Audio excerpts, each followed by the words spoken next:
Continuing our series on HVAC design, I wanted to show you how duct design works today, the actual demonstration of it. What I'm going to show you is how to do a duct design by hand. In the interest of making this as compact as possible, I have already done all the work, so you're not going to watch me do the work. I'm going to show you how it's done.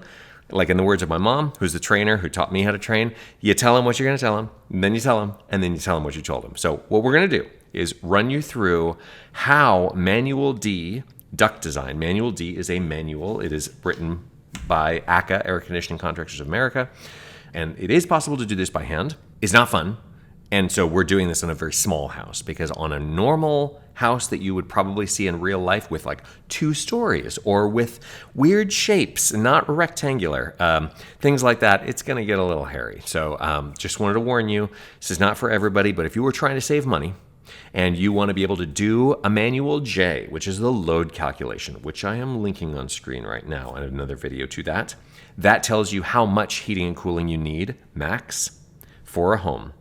Then you follow Manual S guidelines, which is how you select the equipment that serves that Manual J load. Then you design the ductwork based on this equipment that you selected, which is based on the Manual J. If you are thinking that you're just going to go straight to a Manual D duct design without having done a Manual J, absolutely wrong, because you couldn't possibly have selected a piece of equipment that makes sense, because you did not do the math on how much heating and cooling you actually need. Okay, so all of that to say, here is the system that we're going to be working on. So in this home, we have an encapsulated attic. And just as a side note, I have a video coming, which is about how I build conditioned attics into homes in Manual J software. So the system that we're going to put up here looks like this. And yeah, this is a little sketchy because I wanted to show you guys, this is a little sketchy. So what we have is a box. The box is the air handler heat pump. It can be a furnace AC combo. It could be an air to water heat pump. It could be a geothermal system. It doesn't matter. This is something that moves air. It's a box that's got a fan in it and a heat exchanger. What we have is a short return run that's one central return, which, by the way, there's nothing wrong with. My home that I designed, which is my forever home, that is scientifically superior to 99% of homes in America. And by the way, hi, I'm Corbett. I'm an idiot. I don't know what I'm doing when I build homes. I've done it twice. And both times we've come in way better than what you'd get from a lot of professionals. And most of that is because I care more, just like you do, about your home. If you care more than any other HVAC professional in your area, is it any wonder that you might do a better job of paying attention to the details on designing the thing? Okay, so you can see that we've got, coming out of the other end of this thing, the supply. The supply comes out for 4 feet and then splits left and right. This is called central air. As my HVAC trainer, design trainer Alex Meany likes to say, it's called central air, not corner air. You put this thing in the middle of the house because immediately you split it, we've reduced, so this is like good design principles. You reduce the resistance. Then you can see that it splits off at branches. These are called runouts as it kind of goes left and right off of the trunk, the main trunk, just like a tree. Branches come out of that. We have one that serves the attic, as you can see here. And that's also an important part of a conditioned attic, is conditioned. You don't have to guess what temperature and humidity level it's going to be up there, because we are going to force it to be the same temperature and humidity as in the rest of the house. And if you are saying to yourself right now, and by the way, this video is going to be full of digressions like this, I can already tell. If you're thinking, oh, I don't want to breathe what's in my attic, then don't make it a room in your house. Do not encapsulate an attic if you don't want to breathe what's up there, because I know plenty of attics that are not encapsulated, that are supposed to be outside, and you can smell them in the house. So if you're actually going to make it a part of the house and then pretend like it's not a part of the house, that's crazy. Okay, so what we can do with this 3D model that we've got is I can start to click in it. You can see that I'm clicking now on my main supply trunk that's coming out of the top. This might be what's called a supply plenum. And in my entity info, and this is Trimble SketchUp, what I'm using here. You'd lose this for years. So it's just what I'm used to. You could do this on a piece of paper, and you will see other qualified pros on YouTube doing this on a piece of paper. I wanted to give it my special twist. So this thing is 4.42 feet long. We could just call that 4 feet. It's okay. And then it goes left and right, as you can see here. 22.92 feet, so 23 feet this way, 25 feet this way, and then we branch. So the rooms that we're serving are kind of outlined down here. You can see the floor plan. So this is not a true 3D model. We're not like building a box. I just wanted to give you the basic layout. And if we wanted to take this part away, then the ductwork simply looks like this. Okay, so there it is, ladies and gentlemen. The duct design is not this. I have drawn ductwork. That's not duct design. Duct design is doing the calculation of how big each duct needs to be. And that is what we're going to do right now. So let's go over to our worksheet. This is in Manual D. And by the way, I got permission from ACCA to show this. This is called the Worksheet for Manual D. As you can see, it is meant to be filled out by hand, which should scare you. And I'm going to go through this piece by piece to show you exactly how this works. It is 4 pages long. First page is a bunch of basic stuff with some important kind of guidelines for velocities on the first page. Second page goes through the instructions for this, and then begins your effective length worksheet.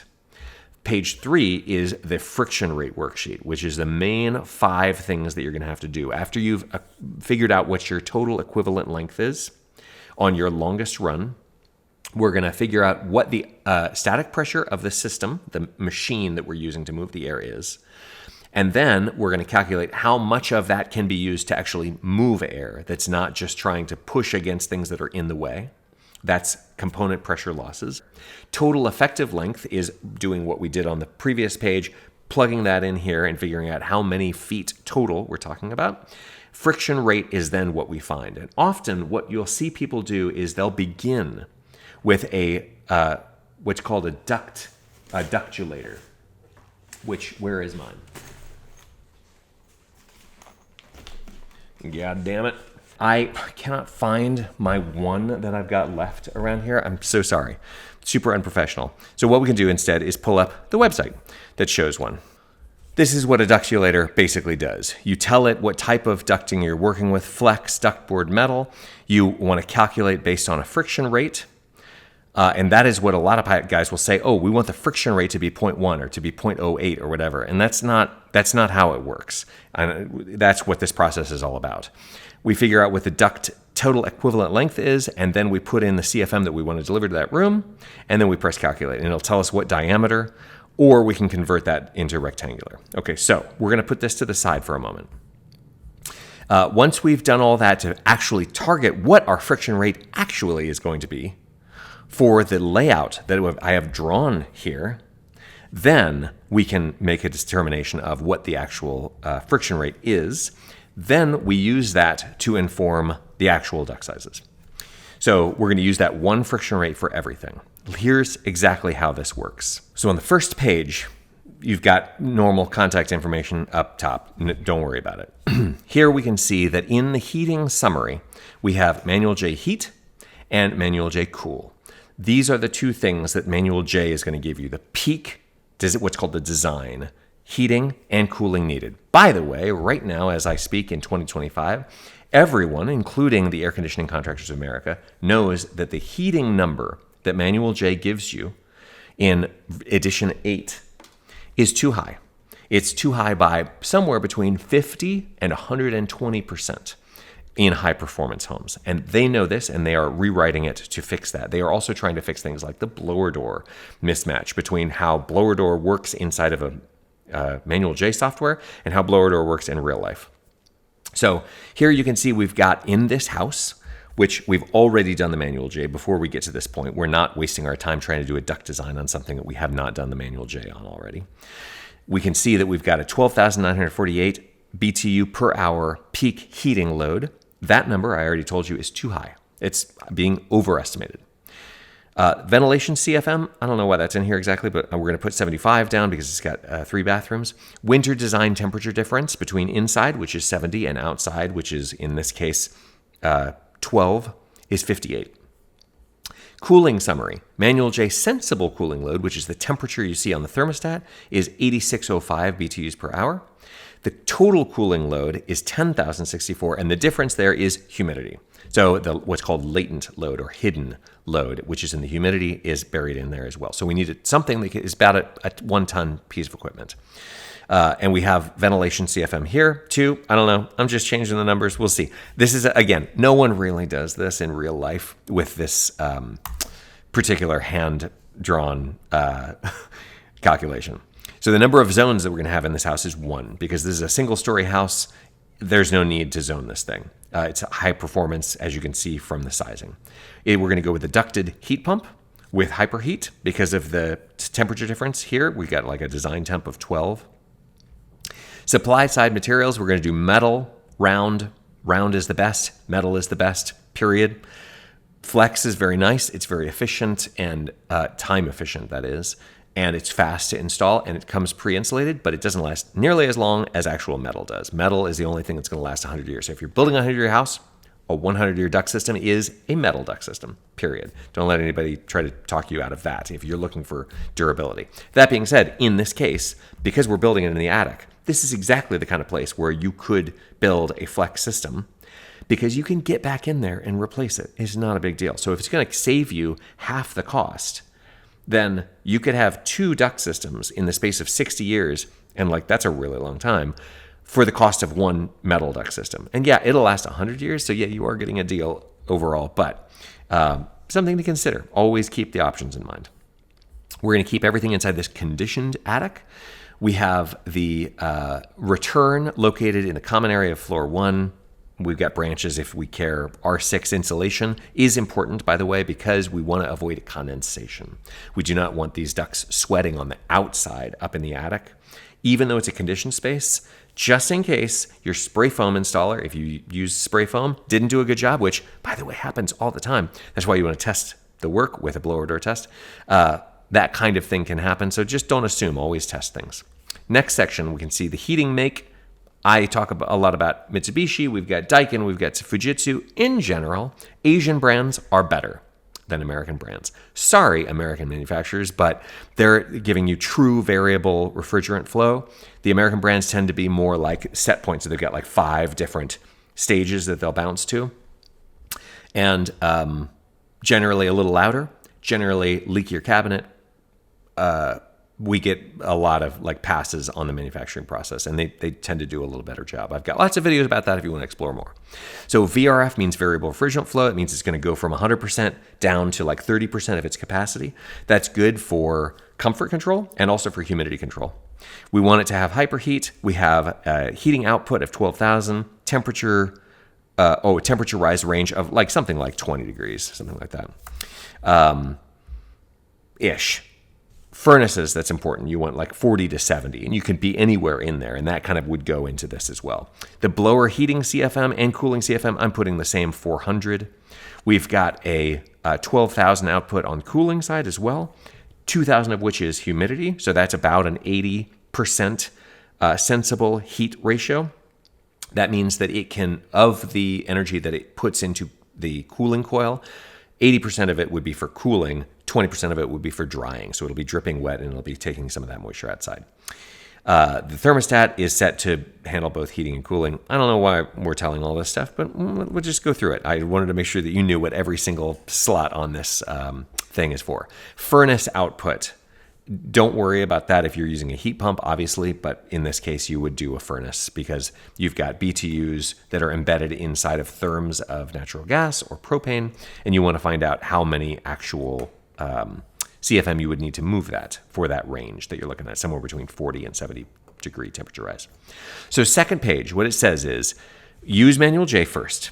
Figure out what your room by room heating and cooling loads is. That is super important. If you are not doing a room by room Manual J, you are completely missing the boat, because if you look at a building like this, let's just take this one room right here as an example.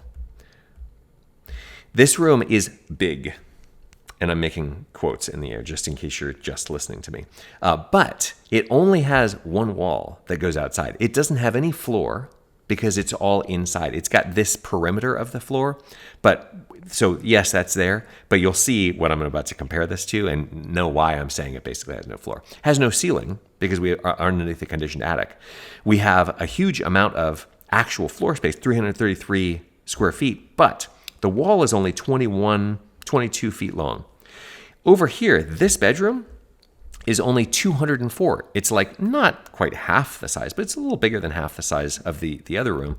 But it has longer exposure than this room does. Therefore, if this room and this room have about the same amount of windows, this room gets more CFM.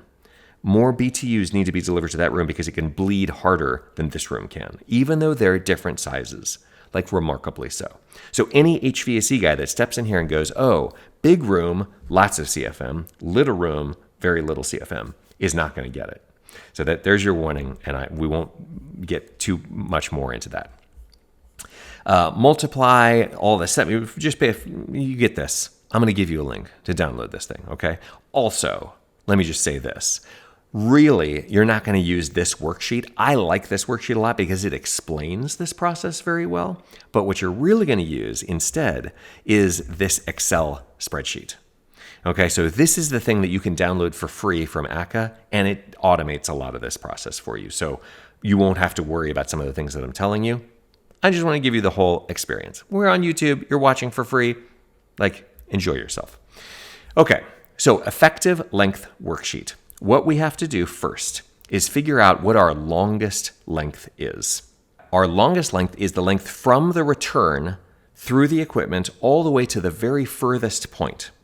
And so we're going to start having to add all this up. You can see that we've got a 5-foot length plus a 25-foot length. And then we also have the run out from the trunk. So now we're up to 5 plus 25 plus 12 is 42 feet in a straight line. But we have groups. The groups refer to types of fittings. So when you go into the actual worksheet here, you can see group 1 is called out. So I can click on this and it takes me to group 1 types of fittings. So you can see that on group 1 is the things that connect to the actual piece of equipment. This is plenum connections. So I've got a straight line. This is an equivalent length, EL, of 35 feet. Just to make that one connection right there. If I'm going to do this fancy thing here, I can down that from 35 down to 10. So now I've saved 25 equivalent feet of length by going with this fancy thing. Who's actually going to do that in the field? I don't know. In my experience, a lot of people just do like the straightest, fastest thing. And we're going to actually use the straightest, fastest things. And in this setting, with a very simple house, with very simple ductwork, it will work. You'll see. This will be like textbook. So when we then go back into this, you can see that I'm adding this group, which is the plenum connection, which is right here. How is this working? I'm just going to make this a straight up T. Then we've got this right here, this 90 degree, which is a T also. And then we've got the actual connection to the boot, which looks like this. So there's our connection from the trunk into the branch.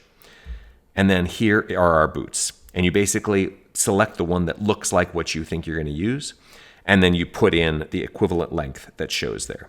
So you can see here, we have 30 foot for that T, another 30 for the 90 degree turn, and then 50 for that final boot connection. So we have a total equivalent length of 152. That's the longest run that we've got. So we've got the return, we've got that 11 feet for the trunk.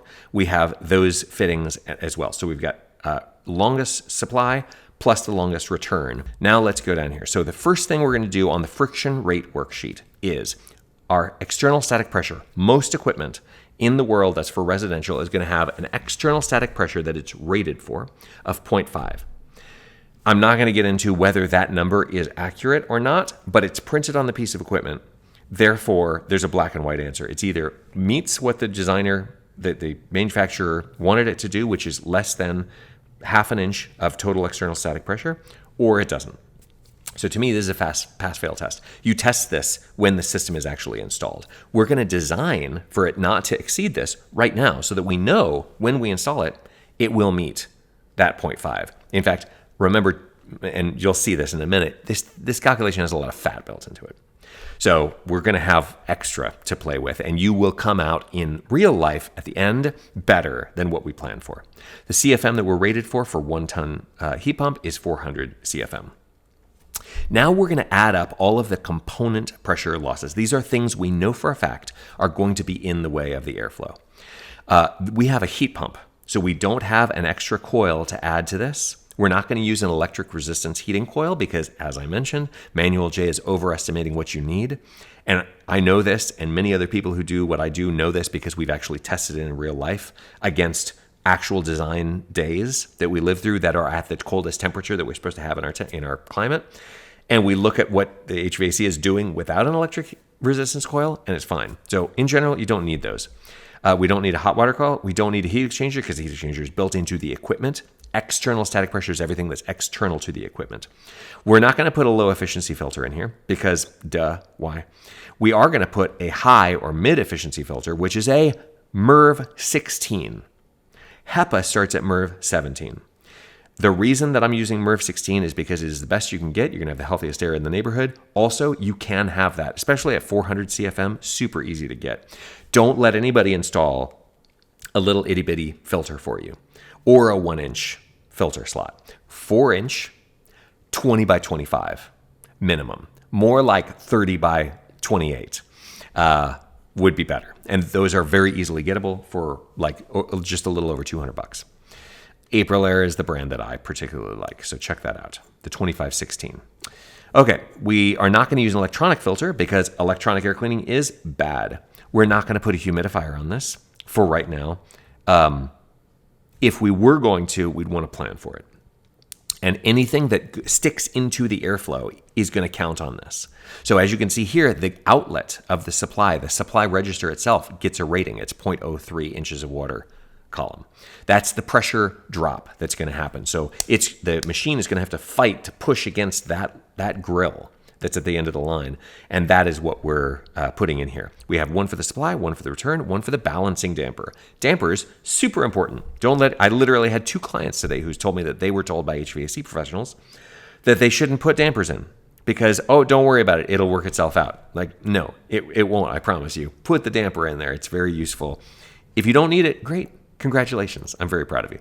If you do need it and you don't have it, okay, so total, you add all these up, we got 0.19. We're going to subtract this from this, and we end up with a number that we can actually use to move air. 0.31 inches of water column is now what we're going to use to make sure that we're not going to exceed 0.5 inches of water column with our duct systems restriction itself. So all the stuff that's in the airflow has been accounted for. Now the duct system itself is being accounted for so that we know that we're not going to exceed that 0.5. So we have 0.31 of pressure drop to put between the return and the supply. Luckily for us, the return is very short, so that should be easy. But the total equivalent length of the longest run is 152 feet plus 116 feet for the return. So we got a total equivalent length of 268 feet. Now, we're going to take those numbers and we're going to go to our friction rate chart. So you can see that we want to fit right onto one of these 5 lines. If we go too far this way, the fan is too powerful. Therefore, we need to either decrease, get a less powerful fan, which happens when you downsize your HVAC, by the way. So if you end up here and then you're like, oh, I'm going to do a manual J, and oh, I don't need a 3-ton, I need a 2-ton. Boom, you just moved yourself in there. If you end up down here, which is where a lot of houses end up, it's because you have a not strong enough fan, which, remember, if you did a manual J and you're like, wow, this house needs 1 ton. 1 ton in residential comes with a 400 CFM fan. That's what it is. So unless you're talking about some special Oasis type system that moves more air than what a heat pump is rated for, and I'm linking a video on screen now about that, then you can't get a more powerful blower. That is what it is. So you can change the blower. That's what you would do in commercial settings. Or you can reduce the total equivalent length. That is when we would start going over to those fittings.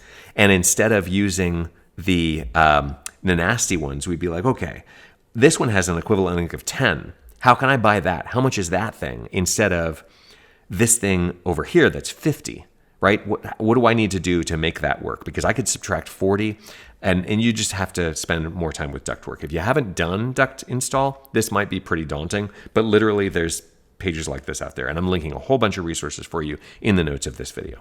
So on our friction rate chart, we end up right dead in the middle. You can see that we're at a 0.31 available static pressure, which is down here. So ... And then we end up with a total equivalent length of 268, which is right between 250 and 300, ... And we end up at 0.11.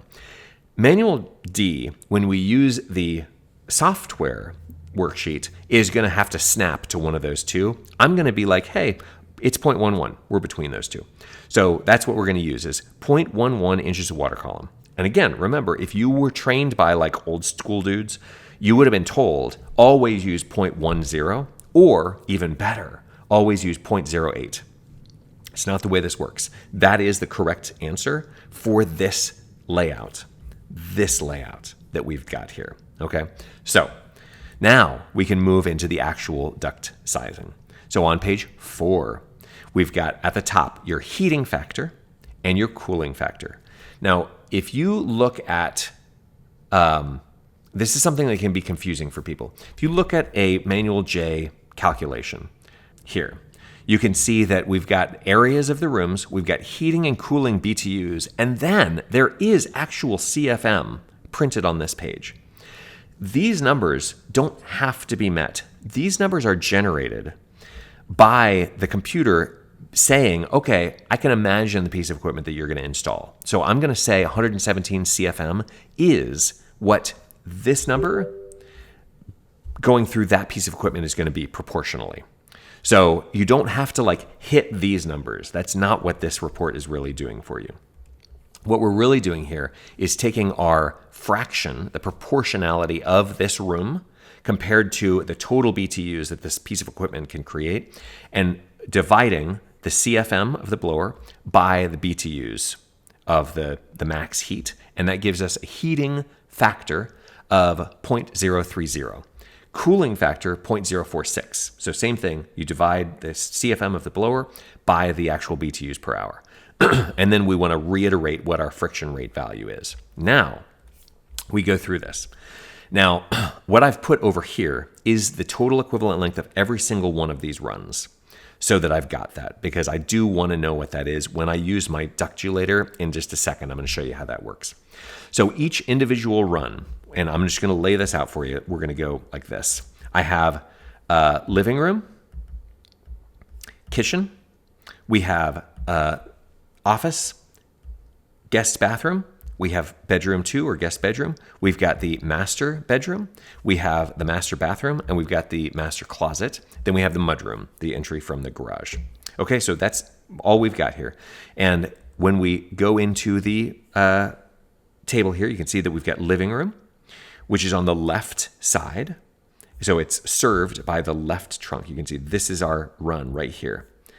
So this one is coming off the left side of the trunk, and therefore I'm going to name it left living. We have this many BTUs of heat and this many BTUs of cooling, and that is from Manual J. I'm just plugging that right in here. Using this factor times this number gives us 65 CFM of heat, 76 CFM of cooling needed for that room. You pick whichever one is bigger based on the instructions from Manual D. So 76 CFM is our design CFM.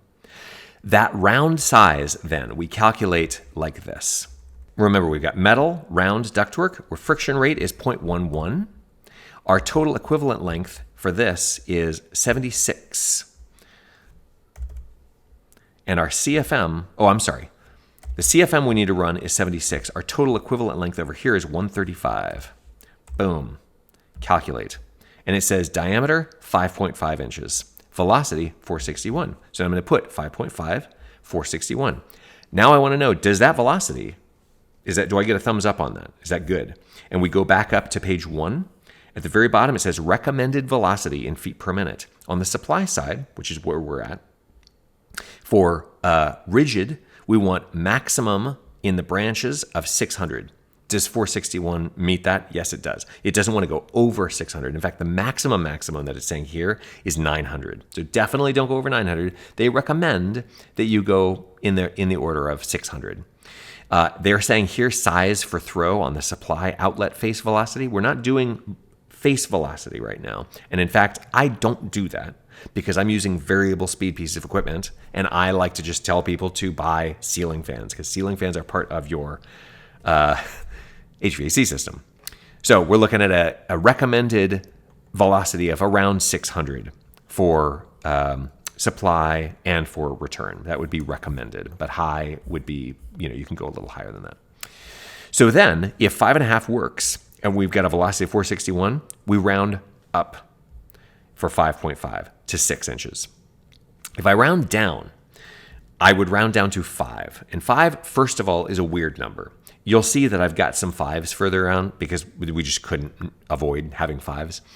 And so we'll talk about that when we get there. But we can see that this thing works. Now I've sized my runout for the living room. The runout is 6 inches. So now I know that this thing that we've got here is a 6-inch round duct. And I can mark it. That is done. Now I can go back in here and do every single other one of these. On the right trunk, the first thing that comes along is the kitchen. I've got my heating, my cooling. I've got my CFM rated for each one of those. The higher of the two is what I pick. The round size that matches up with, based on my online ductulator, is 6.1 inches. The velocity of that is 498. Therefore, that's fine, 6. You can see that when we get down here, we've got 43 CFM being delivered through 4.5 inch. The velocity is only 389. I've got quite a way to go before I hit 600. So I can down that one. So I go from 4.5 down to 4 in that case. You can see here from 3.6, I go up to 4 because going down from 3.6 to 3, first of all, no one's going to let you order a piece of 3-inch round ductwork.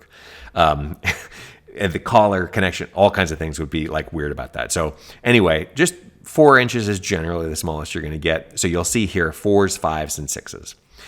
So we go all the way to the bottom of this. Now we've sized every single one of those runouts. Done. Now we size the trunks because we're not going to do 400 divided by 2 because it goes half and half. It's not. We're going to do the design CFM, the max. Remember this one, the kitchen, for example, was 101 CFM design. It was because it was 101 versus 62 of heat.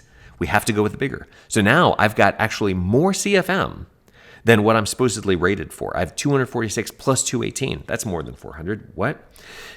It's okay. There's fat built into this calculation. So don't worry about it. But basically we have an 8 going one way and a 7 going the other way. And I want to know which one is which. Left and right, they are both the same length, but one of them has more airflow going through it. Then I want to go into my return and I want to do the same thing. I have one central return, so this is very simple. It's all associated supply runs added up together, which is 464. That's these two numbers added up together. The round size that associates with is 10.5 inches, but the velocity is 772. And just to remind us, the max that we're allowed to go on return is 700. So does that meet the standard? No, it does not.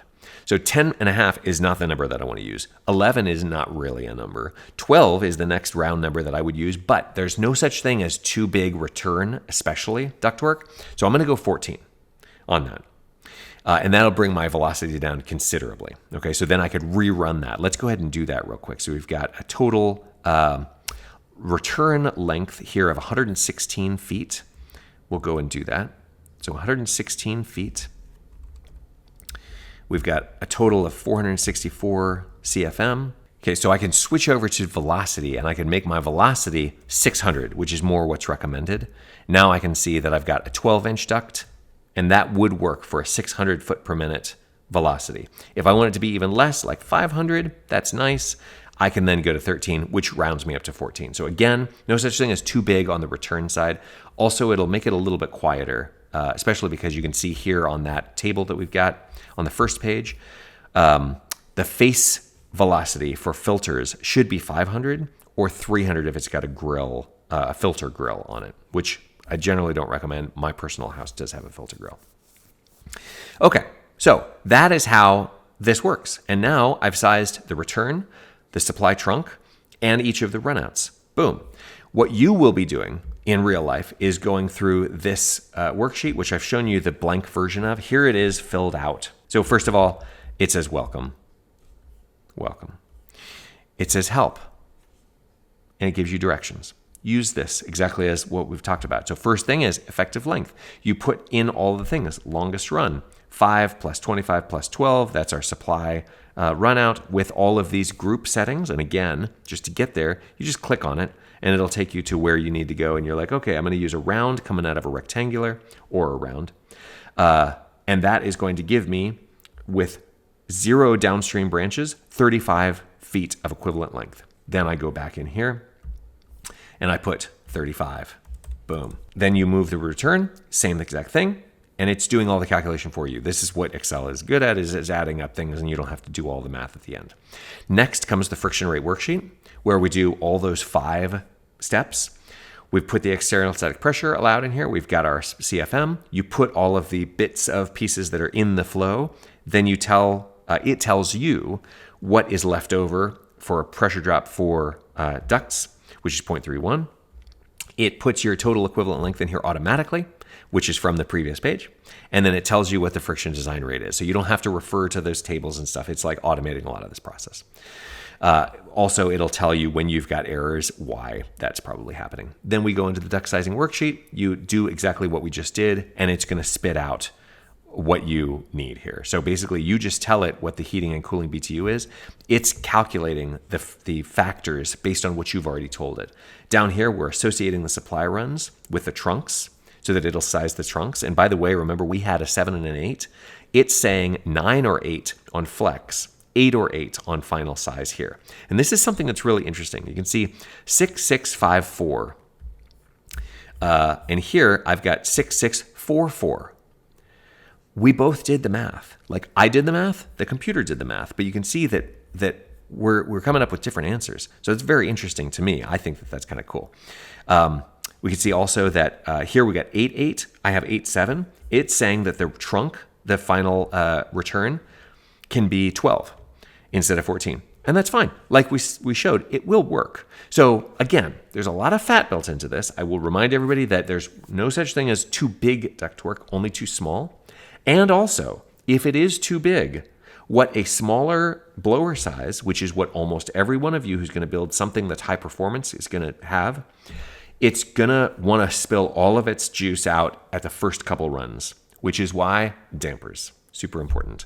And also, even if you do have all your dampers dialed in perfectly, as you can see in these rooms, we're putting like into the living room 76 CFM in a 300 square foot room with 9-foot ceilings. That's 2,700 cubic feet of air. 76 CFM isn't very much. So old school HVAC guys like to see 4 air cycles per hour. We're going to get out of this thing with 76, we're going to get 35 minutes for each air cycle in that living room. That's less than 2 per hour. So that's kind of what they're worried about when they say, the system is too small. They're worried about CFM, not BTU, but they don't know how to speak 2 languages because the equipment that they're given to deal with is one box that has the heat exchanger and also the fan in it. Okay, so I hope that this has been interesting for you. I know that this was like a super nerd out, but this worksheet is available. More useful is this Excel spreadsheet, which I'm linking in the video notes.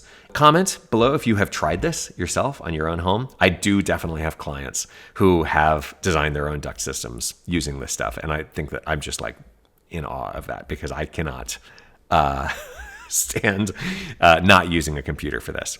So if you are interested in learning more about all this stuff, stay tuned, subscribe, tune in next time.